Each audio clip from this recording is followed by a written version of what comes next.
Hello guys, तो स्वागत है आप सभी का आपके यूट्यूब चैनल विवेक 75 में।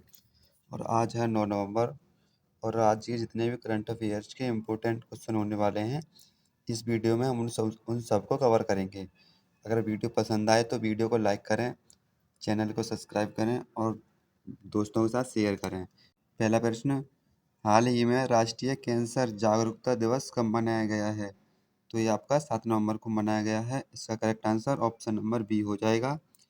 तो इसके साथ कुछ फैक्ट पढ़ते हैं इसके। देखिए 7 नवंबर तो 7 नवंबर तो इसके कुछ फैक्ट पढ़ते हैं, देखिएगा। हर साल 7 नवंबर को भारत में राष्ट्रीय कैंसर जागरूकता दिवस मनाया जाता है। इस दिन का उद्देश्य कैंसर के बारे में लोगों को जागरूकता फैलाना और समय पर जांच करवाने के महत्व को समझाना और जीवन शैली में सुधार के माध्यम से कैंसर के जोखिम को कम करना है। ये इसका उद्देश्य है राष्ट्रीय कैंसर जागरूकता दिवस का। ठीक है। 1 नवंबर को विश्व शाकाहारी दिवस कर्नाटक, केरल और मध्य प्रदेश, छत्तीसगढ़, हरियाणा की स्थापना दिवस मनाई जाती है और पुडुचेरी मुक्ति दिवस मनाया जाता है। 3 नवंबर को विश्व जेलीफिश दिवस मनाया जाता है। 5 नवंबर को विश्व सुनामी जागरूकता दिवस मनाया जाता है और 6 नवंबर को युद्ध और सशस्त्र संघर्ष में पर्यावरण के शोषण को रोकने के लिए अंतर्राष्ट्रीय दिवस मनाया जाता है। हाल ही में किस राज्य सरकार की इलेक्ट्रॉनिक्स और सूचना प्रौद्योगिकी मंत्रालय द्वारा प्रतिष्ठित पीपल फर्स्ट इंटीग्रेशन अवार्ड से सम्मानित किया गया है? तो आपके हिमाचल प्रदेश को किया गया है। इसका correct answer option number C हो जाएगा। भारत सरकार के इलेक्ट्रॉनिक्स और सूचना प्रौद्योगिकी मंत्रालय ने हिमाचल प्रदेश सरकार के नागरिकों को डिजिटल माध्यम से बेहतर सेवा प्रदान करने के लिए सम्मानित किया है। तो चलिए कुछ फैक्ट पढ़ते हैं हिमाचल प्रदेश के। हिमाचल प्रदेश 99.3 साक्षरता के साथ पूर्ण राज्य घोषित हुआ। भारतीय सेना द्वारा आयोजित एक ड्रोन प्रतियोगिता सूर्य ड्रोनाथॉन 2025 हिमाचल में आयोजित की गई। हिमाचल प्रदेश ने भूमि पंजीकरण के लिए माईडिट NGDRS पायलट प्रोजेक्ट शुरू किया। स्कैन चेहरा का राशन वितरण करने वाला पहला राज्य हिमाचल प्रदेश बना है। हिमाचल प्रदेश के राजा खास गांव को पहला सौर मॉडल गांव घोषित किया गया और हिमाचल प्रदेश में राजीव गांधी वन संवर्धन योजना शुरू हुई। हिमाचल प्रदेश सरकार ने प्लास्टिक प्रदूषण रोकने के लिए स्कूली छात्रों को स्टील की बोतलें दी हैं। अगला क्वेश्चन, हाल ही में 2 फरवरी 2026 में दुनिया के सबसे बड़े AI शिखर सम्मेलन का आयोजन किस देश में किया जाएगा? तो आपके भारत में किया जाएगा। ठीक है। AI शिखर सम्मेलन वो भारत में किया जाएगा। आपका right answer option number B हो जाएगा। इंडिया AI इम्पैक्ट शिखर सम्मेलन 19-20 फरवरी यानी 19 और 20 फरवरी 2026 को नई दिल्ली में स्थित मंडपम में आयोजित किया जाएगा। भारत ने 2030 तक 300 मिलियन टन इस्पात उत्पादन क्षमता का लक्ष्य रखा है और 2050 तक आपका 500 टन इस्पात का लक्ष्य रखा है। ठीक है। वित्तीय वर्ष 2024-25 भारत ने अमेरिका से सबसे अधिक FDI प्राप्त की। ICC महिला विश्व कप 2025 भारत ने दक्षिण अफ्रीका को हराकर जीता है। भारत को प्रतिष्ठित इंटरनेशनल सोशल सिक्योरिटी एसोसिएशन के ISSA 2025 का पुरस्कार मिला। चौथी दक्षिण एशियाई एथलेटिक्स चैंपियनशिप 2025 की अंतिम पदक तालिका में भारत शीर्ष पर रहा। भारत ने ऑनलाइन राष्ट्रीय औषधियाँ लाइसेंसिंग प्रणाली शुरू की। भारत ने 2025 एशियाई युवा खेलों में कबड्डी में स्वर्ण पदक जीता है। हाल ही में भारत की सबसे बड़ी भूतापीय ऊर्जा प्रौद्योगिकी पायलट परियोजना किस राज्य में स्थापित करने की घोषणा की गई है?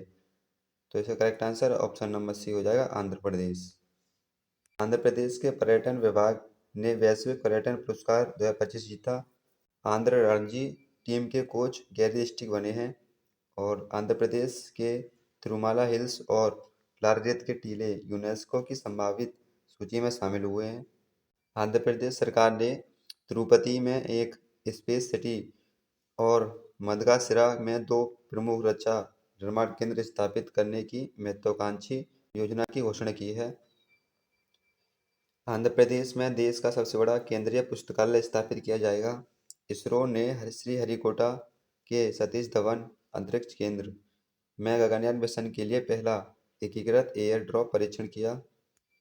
इसका करेक्ट आंसर आपका ऑप्शन नंबर बी हो जाएगा, अफगानिस्तान के साथ। ठीक है, तोरखम बॉर्डर अफगानिस्तान के साथ साझा करता है पाकिस्तान। तो चलिए कुछ अफगानिस्तान के बारे में पढ़ते हैं। अफगानिस्तान ने भारत में अपना पहला राजदूत नियुक्त करेगा। भारत ने अफगानिस्तान में अपने तकनीकी मिशन को पूर्ण दूतावास का दर्जा दिया। 19 अगस्त को अफगानिस्तान का स्वतंत्रता दिवस मनाया गया। दुनिया का सबसे ज़्यादा खाद्य असुरक्षित देश अफगानिस्तान को घोषित किया गया। अफगानिस्तान ने चेस खेलने पर प्रतिबंध लगाया है। अफगानिस्तान ने पोलियो टीकाकरण अभियान स्थगित कर दिया है। हाल ही में प्रतिष्ठित प्रिंसेस ऑफ ऑस्टूरियस स्पॉट 2025 से किसे सम्मानित किया गया है? तो वो हैं आपकी सेरेना विलियमसन। ठीक है, इसका correct answer option number D हो जाएगा। टेनिस और लैंगिक समानता के प्रति सेरेना विलियमसन को 2025 प्रिंसेस ऑफ ऑस्टूरियस स्पॉट अवार्ड से सम्मानित किया गया है। सर डेविड बेकहम को फुटबॉल में सेवाओं के लिए किंग चार्ल्स द्वारा नाइट की उपाधि दी गई। किरण देसाई को 2025 बुकर पुरस्कार से सम्मानित किया गया। और क्रिकेट में सेवाओं के लिए जेम्स एंडरसन को नाइटहुड की उपाधि मिली है। वज्र चंद्रशेखरन ने फिक्शन के लिए 2025 का उर्सुला के एल गुइन पुरस्कार जीता है। जयंत विष्णु नार्लिकर को मरणोपरांत विज्ञान रत्न पुरस्कार दिया जाएगा। शब्बीर हसन को विज्ञान और शांति के क्षेत्र में ब्रिक्स अंतर्राष्ट्रीय पुरस्कार 2025 से सम्मानित किया गया। आंद्रेज पॉक्जोवुड और माजिया आमग्लोवेडी ने 2025 का सखारो पुरस्कार जीता है। अनिल अमृत ने 2025 ब्रिटिश अकादमी पुस्तक पुरस्कार जीता है। हाल ही में कौन अंतरिक्ष में एआई डेटा सेंटर स्थापित करेगा? तो वो आपका गूगल करेगा। इसका correct answer option number C हो जाएगा। गूगल ने प्रोजेक्ट सनकेचर की घोषणा की है, जो उन्नत उपग्रह तकनीक का उपयोग करके अंतरिक्ष में एआई संचालित आंकड़ा केंद्रों का परीक्षण करने के लिए एक साहसिक पहल है। हाल ही में सक्षम अंतर्राष्ट्रीय प्रतियोगिता के लिए चुनी गई पहली भारतीय पैरा एथलीट कौन बन गई हैं? तो आपकी शीतल देवी। इसका correct answer option number B हो जाएगा। ये फोटो भी देख सकते हैं इनका। हाल ही में फॉक्स नेशन द्वारा 2025 का पैट्रियट ऑफ द ईयर पुरस्कार किसे प्रदान किया गया है? तो वह है आपकी मेलानिया ट्रंप। ठीक है, ये फोटो में देख सकते हैं, ये है मेलानिया ट्रंप। इसका correct answer option number C हो जाएगा। हाल ही में जनजातीय स्वतंत्रता सेनानियों के लिए भारत के पहले डिजिटल संग्रहालय का उद्घाटन कहाँ किया गया है? रायपुर में। इसका correct answer option number B हो जाएगा। प्रधानमंत्री नरेंद्र मोदी ने नवा रायपुर अटल नगर में शहीद वीर नारायण सिंह स्मारक और जनजातीय स्वतंत्रता सेनानी संग्रहालयों का उद्घाटन किया। यह आदिवासी योद्धाओं के लिए के सम्मान में भारत का पहला पूर्णतः डिजिटल संग्रहालय है। हाल ही में एनएचपीसी लिमिटेड की स्वर्ण जयंती के उपलक्ष्य में कितने रुपए का स्मारक सिक्का जारी किया गया है? तो आपके 50 रुपए का सिक्का जारी किया गया है। इसका correct answer option number B हो जाएगा। विद्युत आवास एवं शहरी कार्य मंत्री मनोहर लाल ने 6 नवंबर 2025 को भारत की अग्रणी जल विद्युत कंपनी एनएचपीसी लिमिटेड की स्थापना की 50वीं वर्षगांठ के उपलक्ष्य में 50 रुपए का सिक्का जारी किया है। हाल ही में सुलक्षणा पंडित का 71 वर्ष की आयु में निधन हुआ है। वे कौन थी? तो वे एक अभिनेत्री थी। इसका correct answer option number B हो जाएगा। प्रशंसित पार्श्व गायिका और अभिनेत्री सुलक्षणा पंडित का 6 नवंबर 2025 को मुंबई में 71 वर्ष की आयु में निधन हो गया है। हाल ही में भारतीय हॉकी के 100 साल पूरे होने पर समारोह का आयोजन कहाँ किया गया है?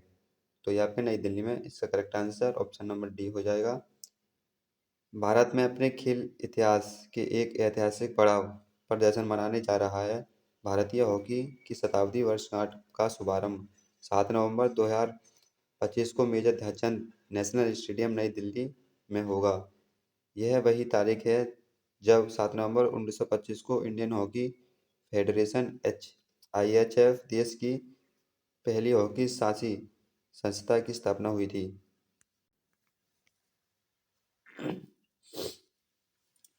आगे, हाल ही में पीएम मोदी द्वारा वंदे मातरम के 150वें वर्ष पूरे होने के समारोह का शुभारंभ कहाँ किया गया? यहाँ पे नई दिल्ली में किया गया था।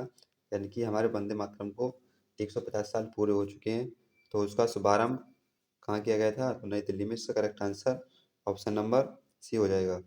7 नवंबर 2025 को प्रधानमंत्री नरेंद्र मोदी ने नई दिल्ली के इंदिरा गांधी इंडोर स्टेडियम में राष्ट्रीय गीत वंदे मातरम के 150 वर्ष पूरे होने के उपलक्ष्य में समारोह का उद्घाटन किया। अगला क्वेश्चन, हाल हाल ही में किस राज्य ने कृषि उपकरणों को महिलाओं के अनुकूल बनाने के लिए SOP जारी किया है? तो वह भी ओडिशा ने किया है। इसका correct answer option number B हो जाएगा। ओडिशा सरकार ने 4 नवंबर 2025 को महिला किसानों के लिए विशेष रूप से तैयार किए गए कृषि उपकरणों के श्रेय दक्षता परीक्षण हेतु मानव संचालन प्रक्रिया SOP जारी की है। तो अगर वीडियो पसंद आ रहा हो तो वीडियो को लाइक कर दें और इसकी PDF पाने के लिए हमारे टेलीग्राम चैनल को ज्वाइन कर लें। इसका लिंक डिस्क्रिप्शन में दे रखा है हमने। विमानन क्षेत्र को बढ़ावा देने के लिए ओडिशा के द्वारा विमान योजना को मंजूरी दी गई। वेदांत ग्रुप ओडिशा में 1 लाख करोड़ रुपए का निवेश करेगा। ओडिशा सरकार ने दुर्लभ अभिलेखों को संरक्षित करने के लिए ज्ञान यज्ञ मंडपम नामक एक डिजिटल लाइब्रेरी के निर्माण की घोषणा की। नुआखाई उत्सव ओडिशा में मनाया गया। ओडिशा सरकार ने माधुरी दीक्षित को हथकरघा उद्योग का ब्रांड एम्बेसडर बनाया है। ओडिशा सरकार ने शक्ति श्री नामक एक नए कार्यक्रम की घोषणा की है। भारत ने पृथ्वी सेकंड और अग्नि फर्स्ट बैलिस्टिक मिसाइलों का सफल परीक्षण चांदीपुर में किया है। हाल ही में कहाँ दुनिया के सबसे बड़े पुरातात्विक संग्रहालय GEM का उद्घाटन किया गया है? तो भी आपके मिस्र में किया गया है। इसका correct answer option number B हो जाएगा। तो चलिए कुछ अब रिवीजन करते हैं अपनी पिछली क्लासों का। ICC महिला विश्व कप 2025 भारत ने जीता है। वित्त वर्ष 2024-25 में भारत ने अमेरिका से सबसे ज़्यादा अधिक FDI प्राप्त की। दिल्ली सरकार ने पिंक सहेली स्मार्ट कार्ड शुरू किया। क्रिकेट में सेवाओं के लिए जेम्स एंडरसन को नाइटहुड की उपाधि मिली है। CBSE ने दुबई में पहली अंतर्राष्ट्रीय सहोदय बैठक आयोजित की। अफगानिस्तान भारत में अपना पहला राजदूत नियुक्त करेगा। तंबाकू और वेपिंग उत्पाद पर पीढ़ीगत प्रतिबंध लगाने वाला पहला राज्य मालदीव बना है। जैनिक सिनर ने अपना पहला रोलेक्स पेरिस मास्टर्स खिताब जीता है। फिडे शतरंज विश्व कप ट्रॉफी का नाम बदलकर विश्वनाथन आनंद के नाम पर रखा गया है। सोहरान ममदानी न्यूयॉर्क के पहले भारतीय मूल के मेयर बने हैं। ग्लोबल फाइनेंस द्वारा SBI को विश्व का सर्वश्रेष्ठ उपभोक्ता बैंक 2025 नामित किया गया है। उत्तराखंड सरकार दिसंबर 2025 से राज्य में प्रवेश करने वाले सभी वाहनों पर ग्रीन टैक्स लगाएगी। इलम पार्थी AR भारत के 90वें शतरंज ग्रैंड मास्टर बने हैं। स्वीडन के आधिकारिक रूप से दुनिया का पहला कैशलेस देश बन गया है। भूटान 2025 में वैश्विक शांति प्रार्थना महोत्सव की मेजबानी कर रहा है। चक्रवात मोन्था का नाम थाईलैंड ने रखा है। 8वें वेतन आयोग का अध्यक्ष रंजना प्रकाश देसाई को नियुक्त किया गया है। बिहार में गोगाबिल झील भारत की 94वीं रामसर साइट बनी है। 300 वर्ष पुराना कार्तिक नाच उत्सव नेपाल में संपन्न हुआ। मध्य प्रदेश का नौरादेई अभ्यारण्य चीतों के लिए तीसरा आवास बनेगा। तो ये आज का आखिरी प्रश्न और ये आपके लिए। हाल ही में प्रोजेक्ट चीता के तहत किस देश से 8 चीते लाई जाएंगी? तो अगर पसंद आया हो तो वीडियो को लाइक करें, शेयर करें, चैनल को सब्सक्राइब कर लें ताकि ऐसी कोई भी वीडियो आपसे छूटे ना। तो तब तक के लिए धन्यवाद। थैंक यू आखिरी तक बने रहने के लिए। जय हिंद।